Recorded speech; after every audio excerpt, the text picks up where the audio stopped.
ശബരിമല സ്വർണ്ണ കവർച്ചയിൽ എഫ്ഐആറുകൾ കോടതിയിൽ സമർപ്പിച്ചു. കേസ് അന്വേഷിക്കുന്ന SIT സംഘമാണ് പത്തനംതിട്ട റാന്നി കോടതിയിൽ എഫ്ഐആറുകൾ സമർപ്പിച്ചത്.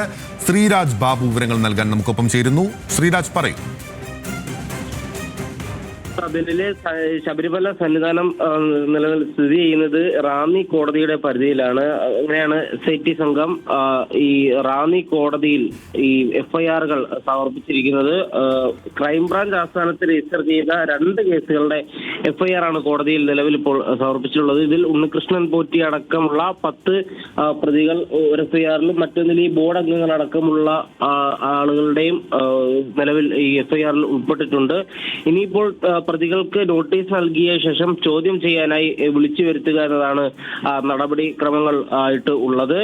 ഇതിൽ വിശ്വാസവഞ്ചന അടക്കമുള്ള കാര്യങ്ങൾ ചൂണ്ടിക്കാട്ടിയാണ് നിലവിൽ ഈ എഫ്ഐആറിൽ പരാമർശിക്കുന്നത്. അതീവ രഹസ്യമായാണ് നിലവിൽ ഈ അന്വേഷണം മുന്നോട്ട് കൊണ്ടുപോകുന്നത്.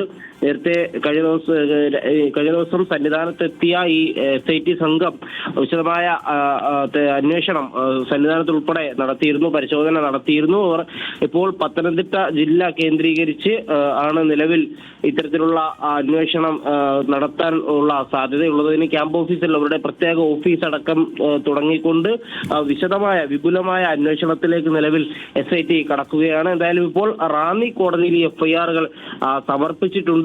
അതിൽ 2 എഫ്ഐആറുകളാണ് ക്രൈംബ്രാഞ്ച് ആസ്ഥാനത്ത് രജിസ്റ്റർ ചെയ്തത്.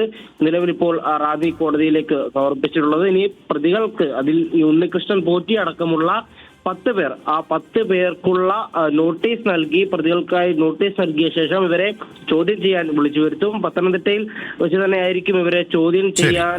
നടപടികളിലേക്ക് കടക്കും. ഉണ്ണികൃഷ്ണൻ പോറ്റിയുടെ അറസ്റ്റിന് ഉൾപ്പെടെ സാധ്യതയുണ്ട്. അത് വേഗത്തിൽ ഉണ്ടാകുമെന്നുള്ളതാണ് SIT വൃത്തങ്ങൾ നൽകുന്ന വിവരങ്ങൾ. ശ്രീരാജ് ബാബുവാണ് ഈ വാർത്തയുടെ വിശദാംശങ്ങൾ നൽകിയത്.